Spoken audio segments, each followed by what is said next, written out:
So this is my 2001 Grand Cherokee, and I'm going to replace the headlamp assembly. They are fogged, as you can see.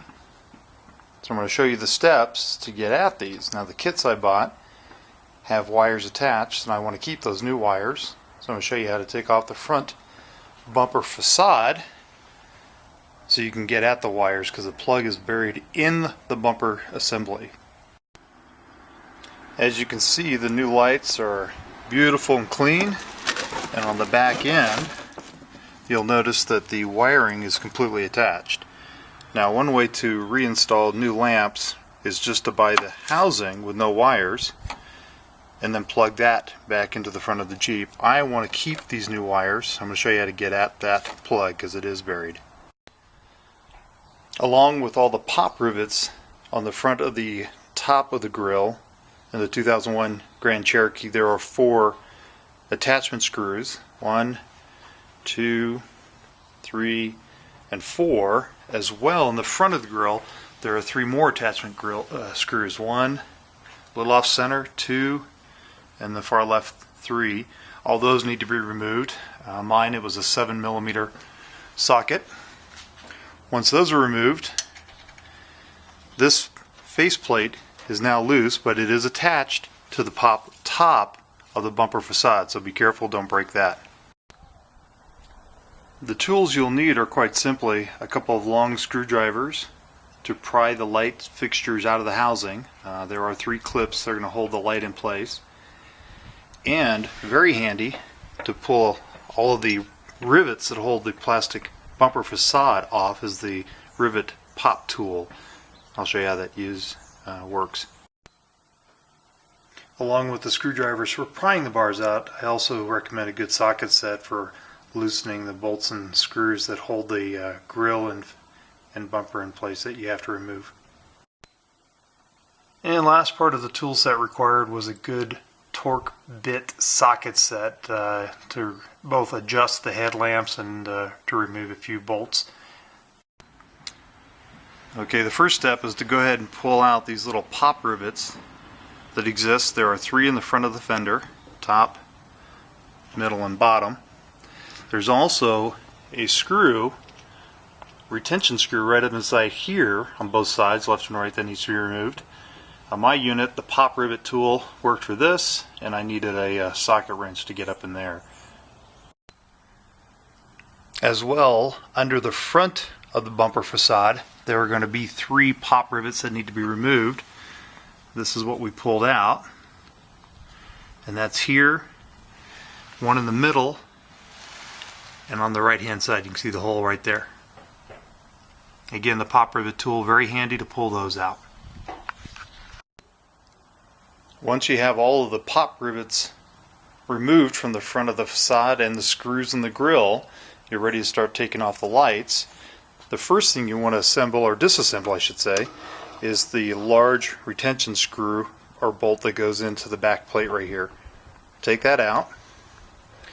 Then you're going to want to use, in my opinion, a couple of large screwdrivers to pry here and here the light socket or light fixture out from the attachments.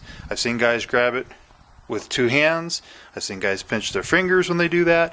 I've seen guys break off these retention knobs. Now this is the old housing, so that maybe doesn't matter, but it's certainly a lot easier with the screwdrivers. Once you've removed the housing, the light fixture, you want to make sure that your retention sockets are still there.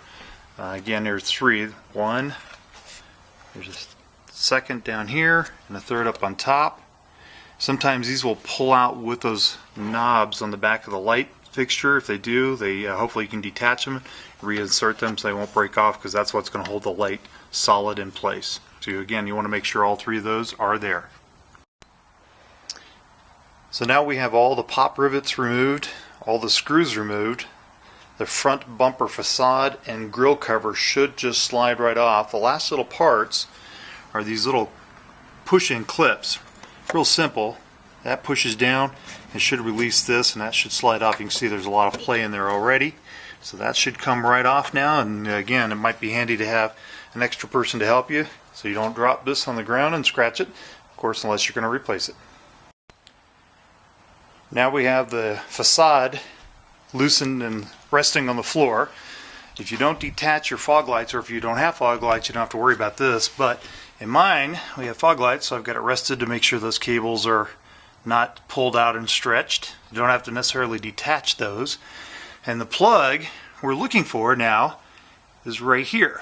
You can see the wiring goes into the back socket right there, comes around on the inside of the wall, down inside here to where the plug is right there. So that little red slide latch you can see on top, use a little screwdriver to pop that to the right, and that should pop right out, and you can put the wiring back into place and reverse the steps. Once you have the light plug assembly removed, you can see on top here where it latches on, plugs in. This is your receptor where you're going to plug the new light harness in. One little hint to reattach the new lights now they're ready to install is that we're going to go ahead and put a little bit of grease, a little slippery grease on the tips of these knobs. There's 3 of them, just to make sure that they slide in a little easier. Again, remember where we're putting them. The front housing is where those little yellow tabs are. There's 3 of them, left, bottom center, and top right. Okay, now for the right side, again, there's the wiring harness. The little red tab you can see there on the right, you're going to take a flathead screwdriver and push that to the right to release the catch so you can unplug the harness. Okay, now that we've got the wiring harness removed, we can see the plug is now available. One little hint I suggest is you take a rat tail file and you file down the rough edges here in the opening where the new harness plug is going to fit through, just so those rough edges don't cause you any headaches in the future by cutting the wires. Alright, everything now fully assembled, reattached. We went from lights that look like that to this. Perfect. The final step is to adjust the aim of the headlights, and you'll need a torque bit to adjust on that little adjustment knob down in the hole there. You can see that, and I believe that was a 25 size torque bit.